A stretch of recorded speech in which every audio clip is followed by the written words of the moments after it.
Throughout its existence, Minecraft has been through many iterations and development cycles, versions, and so on.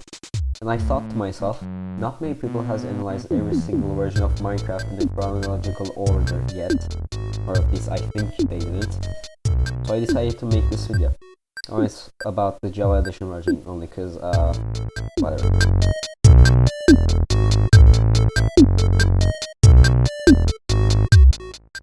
To understand the early days of Minecraft, first we have to understand Notch. Back in 2009, Notch was just an indie game developer that had worked with various companies as a programmer in the past, who would dedicate his free time to work on small game projects and attending game jams, which includes Ludum Dare, or Ludum, I don't know, which is a popular game jam where attendance usually have around 2 to 3 days to finish a functioning game based on a set theme that was first hosted by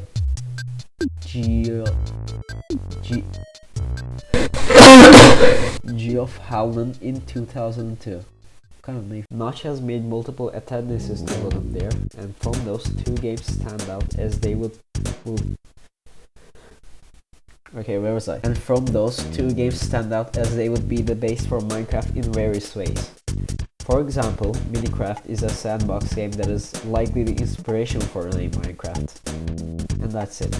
I couldn't find much about the game probably because of Sono Duke, oggi voglio parlarvi di Minecraft, un gioco creato da Notch, lo stesso autore. And secondly, Legend of Chamber, which is where a part of the early textures and fonts were sourced from.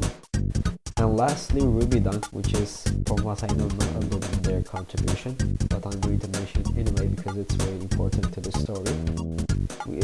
Is another sandbox game where pretty much the only thing recycled from it was the grass and the cobblestone texture, and the RD prefix for pre-classic versions of the game, where RD stands for RubyDunk, likely because the game was meant to be a revised version of RubyDunk. Although, as we all know, that is eventually going to change completely. In 2009, a programmer by the name of Zachary Bart, or Zach for short, made a competitive team-based sandbox game called Infinite Miner, in which players gather resources to rack up points and beat the other team. It was a simple concept that for some reason was completely thrown into the trash and replaced with their favorite by its player base. Eventually, Notch discovered the game, who thought the idea of a sandbox building game was better than a shittier blocky version of Quake Capture the Flag, which brings us to the first version of the game. First shown to the public on May 13, 2009, commonly referred to as Cave Game Tech Test or Cave Game Tech Demo, or simply K-Game, is the first known version of the game that is unfortunately considered lost media, likely because it was never archived, although there exists video footage of it on YouTube that has been archived. Added features include grass that randomly generates across the field, which has a texture recycled from RubyDunk, stone which would become cobblestone that also randomly generates across the play field, also has a texture recycled from RubyDunk, the ability to press R and be teleported to a random position in the sky, the player which has no model and is 1.7 blocks tall, and I got that straight from the wiki, chunks and world generation, lighting where a block has a black tint if it's under another block. And that's pretty much it all. First released to the public on the same day at 8 PM this time, it's the first version ever released to the public, which is still available in the launcher, but was later modified on August 6, 2013, making the original version lost media. Added features include placing and destroying blocks, where left click places a block and right click destroys a block, which is the polar opposite of the default controls that will be adopted later on. Blocks can be placed between the world border, which is 256 by 256 wide, with a maximum height of 64 blocks. The world generation is no longer random and is instead completely flat with a glass rail on top. Blocks that are selected will have a white tint to make them distinguishable from other blocks. Blocks that are placed on the same wide level as grass will always be grass for some reason. Blocks that are placed on other levels will always be cobblestone. The world is saved inside a file named level.dat that is in the same folder as the launcher. Pro tip: when playing other versions, it's best if you delete or move the level.dat file to fix things like stone terrain. And here's a cool castle that I made. First released to the public on the same day, just an hour and a half later. Like the previous version, it has been archived, however the archived version is not the original and has been modified on the same date as the previous one.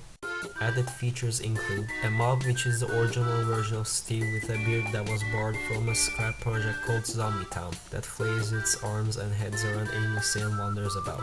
Upon loading a level, 100 mobs will be randomly spawned across the playfield. Mobs are not saved, making them random for each play session, a feature that makes the player slowly rise to the ground level if they spawn under the world, which never happens due to the player always spawning in the sky. And again, I also took this from the wiki. And look at this mob pit. First created on May 15, 2009 at 22 PM, it's a version that was never released. While there is a version on the launcher labeled RD 2009-05-15, it's actually a misspelled copy of version RD 16-13-48. Added features include dirt block that generates under grass blocks and can be placed by the player and turns to grass when next to grass. The texture to the cobblestone block is slightly modified to have less contrast. Stone block that no longer has the cobblestone texture. Planks that look like jungle planks. Grass now has a side and bottom texture and cannot be placed by the player anymore. Also, the top texture is slightly brighter, although I can't notice any of these changes. You can now spawn mobs by pressing G. You can use the 1, 2, 3 and 4 to pick different blocks, which is displayed on the top right corner of the screen. Full screen mode. A crosshair that is literally just a few pixels. Mob spawn count is reduced from 100 to 10, and ones that fall below Y level -100 will despawn. Mobs are now appearing dark when in darkness. Slightly altered player physics, again not noticeable. The world generation is no longer flat unless if you load the level from an earlier version. The game's name is changed from Cave Game to Minecraft, Order of the Stone. First created on May 15, 2009 at 11 PM. Like many, it's a version that is still available, but it's not in its original form, sadly. This version is also the first version where bugs are mentioned by the game's wiki as far as I am aware of. Added features include block particles that spawn when a block is destroyed. The game now automatically runs in full screen mode, which is also a version that for some reason doesn't want to run on my computer. And the aforementioned bug where alt tabbing makes the GUI disappear on Linux, specifically on Linux for some reason, and rendering glitches occur every now and then due to misaligned vertex arrays. Here's an example. The game's name is changed for the last time to just Minecraft. First created on May 16, 2009 at 11:48. I can find if it's PM or AM. Again, it's another version that is still available but modified. This is a really oftenly recurring theme we'll see from now on. A lot of these early versions are often modified when they're even found. Anyway, added features include saplings that had texture from version 0.013a for some reason, when they should have had the original one here, and they're on slot 6 instead of 5. I have no idea other than this line in the wiki stating Notch hated this feature and tried to hide it. Yeah, I don't get it, neither do you think. Neither do you, I think.